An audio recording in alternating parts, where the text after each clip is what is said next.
Hey everyone, this is Disturbing Puppet. So this is just sort of another update on the Children's Online Privacy Protection Act, or COPPA, whichever. Things are getting a little bit crazy. I think people are freaking out a little bit, but I think freaking out is merited at this point. If you do anything that the FTC views as being potentially children, well, appealing to children, not even just children targeted, you're potentially in trouble. This is the FTC coming down where they could potentially be fining creators individually and directly. I wasn't too concerned about this, even though I mainly do kind of gaming stuff. Even though my gaming stuff that I do is mostly for teen and mature rated games. I'm not targeting kids. I'm not intending to target kids, especially young kids, which is kind of the focus of the regulation and the changes to the regulation. I know I'm going to ramble here a bit, but anyway, I basically want to talk about this a little bit and then encourage you to please go to regulations.gov to comment on the changes. We have until December 9th to make some comments on the changes. So back on September 4th, I'll put a link down below to the FTC press conference on their Google YouTube statement where they talk about COPPA a little bit and some of the changes that are coming up.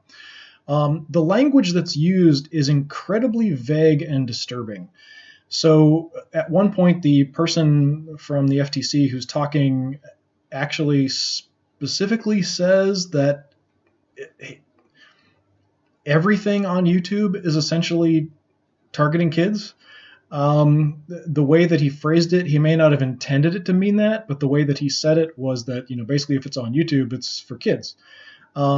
He's putting the onus of proof on the assumption that if the FTC thinks the content is for kids, that means the content is for kids, whether or not it's actually directed or intended for kids or not. Also, the use of not just intended or directed at kids, but appealing to kids was used. To give an idea of how serious this could be for content creators who are mostly amateurs, he specifically mentioned that enforcing this regulation on YouTube is going to be like shooting fish in a barrel. So I'm sure that they think they're going to have tons of slam dunk cases based on the way that they're interpreting things, but I think their interpretation is incredibly broad in scope and is maybe even unconstitutionally too broad in scope. But we can still make comments about it. So I did. I would highly recommend that you do as well. I will kind of quote a little bit from what I wrote, and I'll put a link down below for where you can put a comment in on the FTC as well on these changes to COPPA rules, specifically how it has to deal with some of these changes that I think are a little odd in that they pretty much only are targeting individual content creators who, like I said, are mostly just kind of amateurs and people who are doing whatever, and laymen who aren't making any money or making very little money off of YouTube. I know I've been doing this a year. I haven't made a cent off of streaming or YouTube, and that's pretty normal, I think. Anyway. So just a little bit from kind of what I put in my comment for the FTC's changes. So I'm a computer and console gamer in my 40s who uploads some videos to YouTube. So that's kind of why I'm making a comment and sending this in. I and almost everyone around my age enjoy watching YouTube videos about any subject that interests me. Me and everyone else around my age enjoy playing computer games, console games, board games, reading comic books, graphic novels, and watching some animation.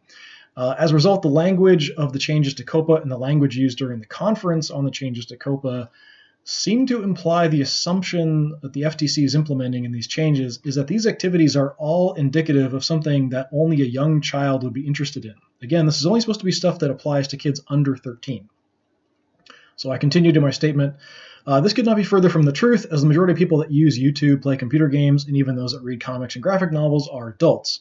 Using these criteria to determine if something for kids does not paint a full or accurate picture and should not be used as a definition for enforcement or regulation. Additionally, as someone that has a small YouTube channel with about a dozen subscribers, I feel like it's important to explain to the FTC that the majority of YouTube channels that make their content creator no money. Even among those channels that do make some money from YouTube, the vast majority earn less than the $42,000 fine that can be applied by the FTC per video that they deem targeted to children. This raises the question of whether such a high fine or the threat of such a high fine is appropriate or proportional when assigning fines to what essentially amounts to layman hobbyists who have been referred to as content creators who may have little experience with or ability to understand such complicated and or vague regulations.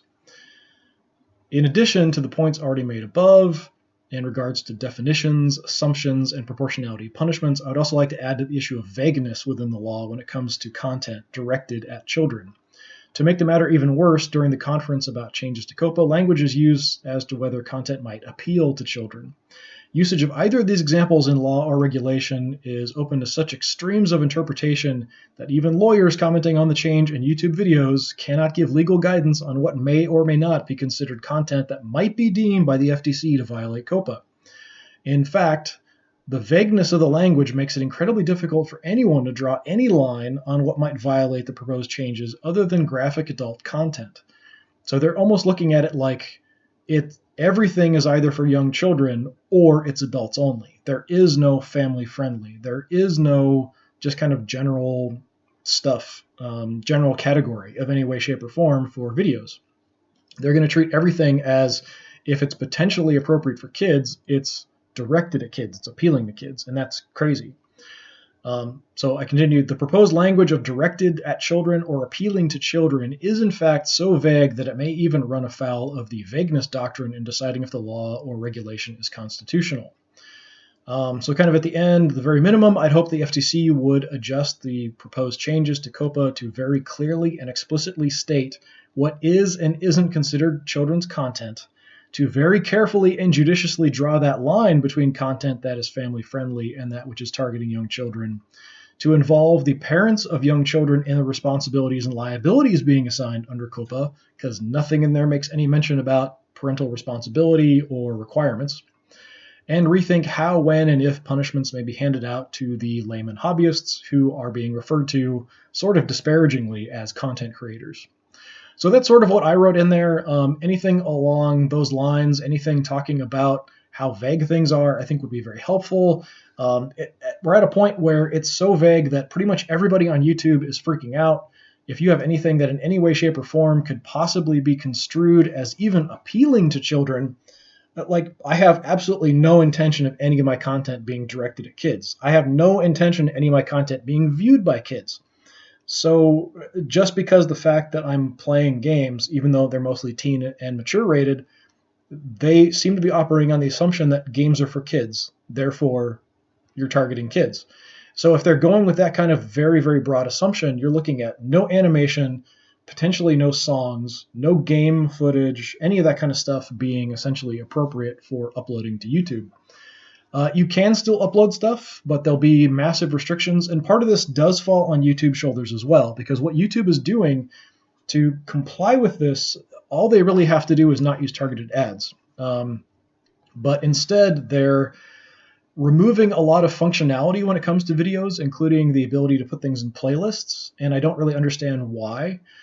It almost seems like YouTube is actively discouraging creators from uploading things that might potentially be appealing to kids.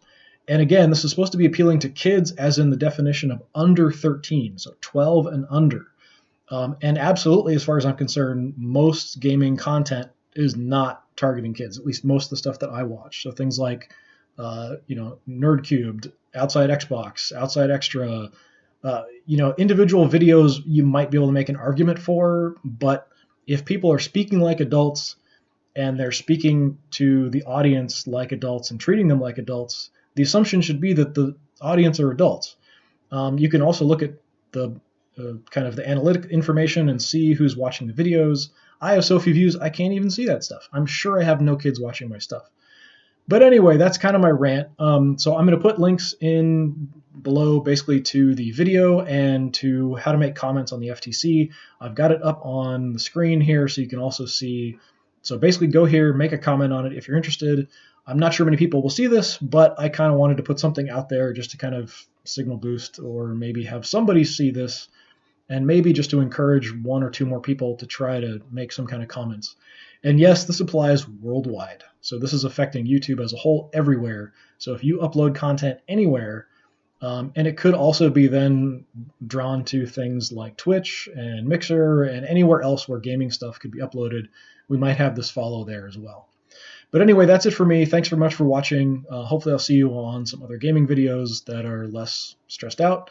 But we'll kind of see what happens. Things are all up in the air right now, so nobody really knows what's going on, and I wouldn't be surprised if people just stop uploading or be way more careful about what they upload.